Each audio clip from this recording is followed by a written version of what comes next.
নমস্কাৰ আপুনি চাই আছে দ্য মৰ্নিং শ্ব' মই জয়ন্ত মাধৱ গোস্বামী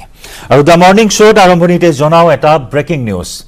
বৰ্ষীয়ান ৰাজনীতিক তথা উত্তৰ প্ৰদেশৰ প্ৰাক্তন মুখ্যমন্ত্ৰী মুলায়ম সিং যাদৱৰ দেহাৱসান সমাজবাদী পাৰ্টিৰ প্ৰতিষ্ঠাপক আছিল মুলায়ম সিং যাদৱ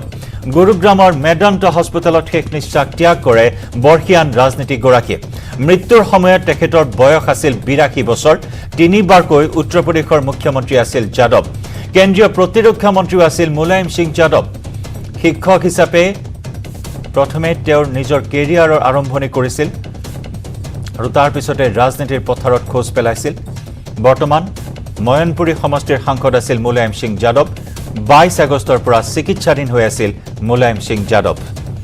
আৰু মুলায়ম সিং যাদৱৰ মৃত্যুত সমগ্ৰ দেশৰ ৰাজনৈতিক মহলত শোকৰ ছাঁ পৰিছে উত্তৰ প্ৰদেশৰ প্ৰাক্তন মুখ্যমন্ত্ৰী মুলায়ম সিং যাদৱৰ মৃত্যু 82 বছৰ বয়সত শেষ নিশ্বাস ত্যাগ কৰে যোৱা 22 আগষ্টৰ পৰা চিকিৎসাধীন হৈ আছিল মুলায়ম সিং যাদৱ তিনিবাৰকৈ উত্তৰ প্ৰদেশৰ মুখ্যমন্ত্ৰীৰ আসনত অধিষ্ঠিত হৈছিল কেন্দ্ৰীয় মন্ত্ৰী হিচাপে দায়িত্ব নিৰ্বাহ কৰিছিল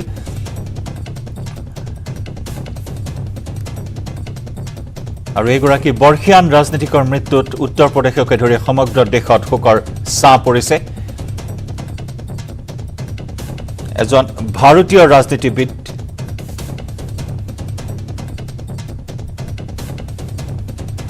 আৰু নেতাজী নামেৰে জনপ্ৰিয় আছিল মুলায়ম সিং যাদৱ এইখিনি মুহূৰ্তত আমি সংযুক্ত হৈছো আমাৰ জ্যেষ্ঠ সাংবাদিক নৱজিত ভাগৱতীৰ সৈতে নৱজিত আপোনাৰ সৈতে সংযুক্ত হৈছো উত্তৰ প্ৰদেশ তথা সমগ্ৰ দেশৰ ৰাজনৈতিক জগতৰ বাবে দুঃসংবাদ মুলায়ম সিং যাদৱৰ দেহাৱসান হয় জয়ন্ত মুলায়ম সিং যাদৱৰ আজি দেহাৱসান ঘটে আচলতে উত্তৰ প্ৰদেশৰ এটা যুগৰ সমাপ্তি ঘটিল ৰাজনৈতিক ক্ষেত্ৰৰ এটা যুগৰ সমাপ্তি ঘটিল উত্তৰ প্ৰদেশৰ মুলায়ম সিং যাদৱে যি যুগ আৰম্ভ কৰিছিল তেওঁ ৰাজনৈতিক পথত ভৰি দিছিল 1967 চনতে তাৰপিছত তেতিয়াই তেওঁ বিধায়ক হিচাপে নিৰ্বাচিত হৈছিল প্ৰথমে ছচিয়েলিষ্ট পাৰ্টি তাৰপিছত প্ৰজা ছচিয়েলিষ্ট পাৰ্টি তাৰপিছত জনতা লোক দল তাৰপিছত জনতা দলৰ হৈ তেওঁ মুখ্যমন্ত্ৰী হৈ আছিল 1989 চনত তাৰপিছত 89 চনৰ পিছত তেখেতে যেতিয়া জনতা দলত স্প্লিট হয় দুভাগ হয় ভাগ পিপি সিং আৰু চন্দ্ৰশেখৰে ফাটি আহি পেলাই সুকীয়া দল গঠন কৰে জনতা দল ছচিয়েলিষ্ট গঠন কৰিছিল তেতিয়া মুলায়ম সিং যাদৱ জনতা দল ছচিয়েলিষ্ট পাৰ্টিৰ হৈ মুখ্যমন্ত্ৰী হৈ আছিল উত্তৰ প্ৰদেশৰ তাৰপিছতে 1992 চনত তেওঁ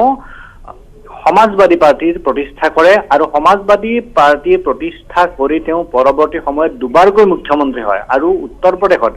তেখেতৰ যদি ৰাজনৈতিক পৰিক্ৰমাটো চোৱা হয় উত্তৰ প্ৰদেশত এজন অবিসম্বাদী ৰাজনীতিক আছিল কাৰণ তেওঁ বৰ্তমানো এই মৃত্যুৰ সময়ত অৰ্থাৎ 82 বছৰ বয়সতো তেখেতে 1919 চনত তেওঁ লোকসভাৰ সাংসদ হিচাপে নিৰ্বাচিত হৈছে তেওঁ ৰাজ্যসভাৰ সাংসদ নহয় ময়নপুৰী সংসদীয় সমষ্টিৰ পৰা তেওঁ লোকসভা সাংসদ হিচাপে নিৰ্বাচিত হৈছে অৰ্থাৎ সেই সময়ত তেওঁৰ বয়স হৈছিল 79 বছৰ গতিকে এই 79 বছৰ বয়সতো এজন লোকে যেতিয়া লোকসভালৈ নিৰ্বাচিত হ'ব পাৰে তেখেতৰ এই অবিসম্বাদী যাত্ৰা ৰাজনৈতিক ক্ষেত্ৰত কেনে ধৰণৰ হ'ব পাৰে সেয়া তাৰ পৰাই অনুমান কৰিব পাৰে কাৰণ তাৰ পূৰ্বে তেওঁ অৱশ্যে কেন্দ্ৰীয় চৰকাৰৰ ক্ষেত্ৰত অৰ্থাৎ যেতিয়া 1996 চনত যেতিয়া জনতা দলৰ চৰকাৰ হৈছিল তেতিয়া তেওঁ তাত প্ৰতিৰক্ষা মন্ত্ৰী হিচাপে দায়িত্বভাৰ চম্ভালিছিল প্ৰতিৰক্ষা মন্ত্ৰী অৰ্থাৎ যি কেন্দ্ৰীয় কেবিনেটৰ প্ৰথম 4টা পদৰ অন্যতম অৰ্থাৎ কেন্দ্ৰীয় কেবিনেটৰ সেই প্ৰথম 4টা পদৰ অন্যতম হিচাপে প্ৰতিৰক্ষা মন্ত্ৰীৰ দায়িত্বও তেওঁ চম্ভালিছিল গতিকে তেনে ধৰণৰ এজন ৰাজনীতিক আছিল মুলায়ম সিং যাদৱ তেখেতৰ ৰাজনৈতিক পৰিক্ৰমাৰ যি দিশবোৰ তেখেতে উত্তৰ প্ৰদেশত যেনে ধৰণে শাসন কৰিছিল শাসনৰ ক্ষেত্ৰত তেওঁ কিমান দৰৰ উত্তৰ প্ৰদেশক আগবঢ়াই লৈ গৈছিল সেয়াই সুকীয়া বিষয় কিন্তু ৰাজনৈতিক ক্ষেত্ৰখনত দবদবাই থাকিব পৰা এজন ৰাজনীতিক আছিল মুলায়ম সিং যাদৱ এই যে কৈছিল 1967 চনত তেওঁ অধ্যাপনাৰ পিছত আহি যেতিয়া ৰাজনৈতিক ক্ষেত্ৰত ভৰি থৈছিল তাৰ পৰা একাধিক্ৰমে তেওঁ প্ৰায়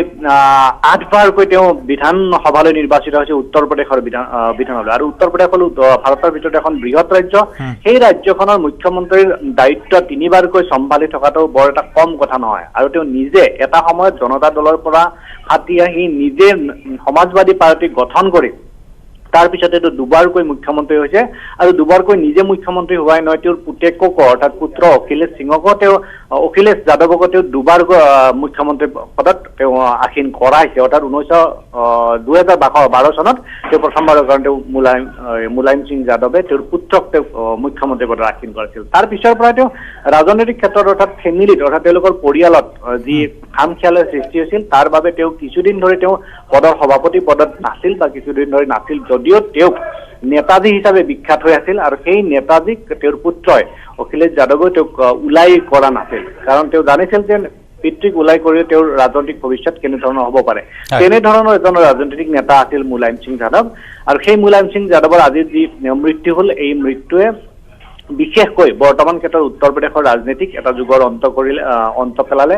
আৰু তেওঁৰ যি ৰাজনৈতিক পৰিক্ৰমাৰ এই বৰ্ণাঢ্য ৰাজনৈতিক পৰিক্ৰমাত যি উত্থান পতনকে ধৰে বিশেষভাৱে তেওঁ উত্থানেই আছিল পতন খুব কম আছিল খুব কম সময়ৰ বাবে তেওঁৰ পতন হৈছিল কিন্তু উত্থানে আছিল আটাইতকৈ বেছি অৰ্থাৎ বিভিন্ন দলৰ সৈতে তেওঁ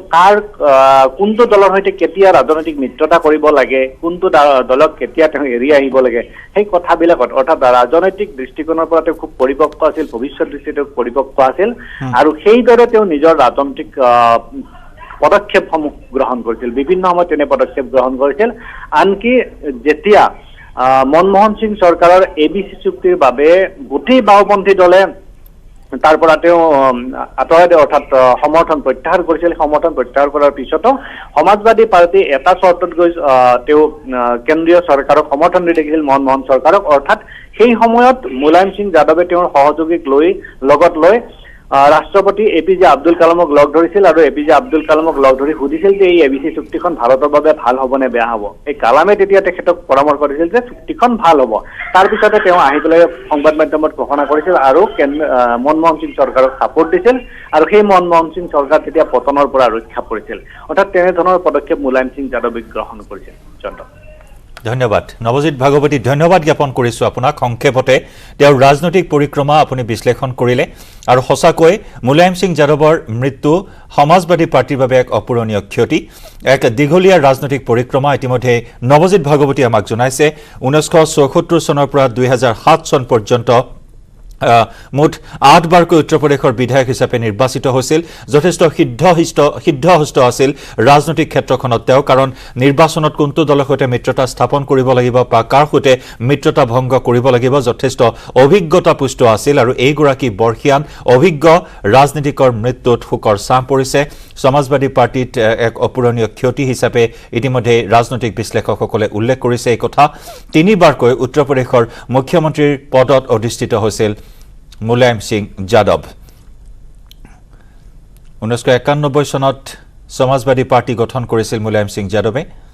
1993 চনৰ পৰা 1995 চন পৰ্যন্ত প্ৰথমবাৰৰ বাবে মুখ্যমন্ত্ৰীৰ দায়িত্ব গ্ৰহণ কৰিছিল আৰু তাৰ পিছত মুখ্যমন্ত্ৰী হিচাপে তৃতীয় ইনিংছ 2003 চনৰ পৰা 2007 চন পৰ্যন্ত তেওঁ মুখ্যমন্ত্ৰীৰ পদত অধিষ্ঠিত হৈছিল 1996 চনত প্ৰতিৰক্ষা মন্ত্ৰী কেন্দ্ৰীয় প্ৰতিৰক্ষা মন্ত্ৰীৰো আসন শুৱনি কৰিছিল মুলায়ম সিং যাদৱে এইগৰাকী বৰ্ষিয়ান ৰাজনীতিবিদ এজন এটা যুগৰ অন্ত পৰিছে ইতিমধ্যে আমাৰ জ্যেষ্ঠ সাংবাদিক নৱজিৎ ভাগৱতী কোৱাৰ দৰে এটা বৰ্ণিল যুগৰ সামৰণি পৰিল এটা অধ্যায়ৰ সামৰণি পৰিল এইগৰাকী বৰ্ষিয়ান ৰাজনীতিকৰ মৃত্যুৰ লগে লগে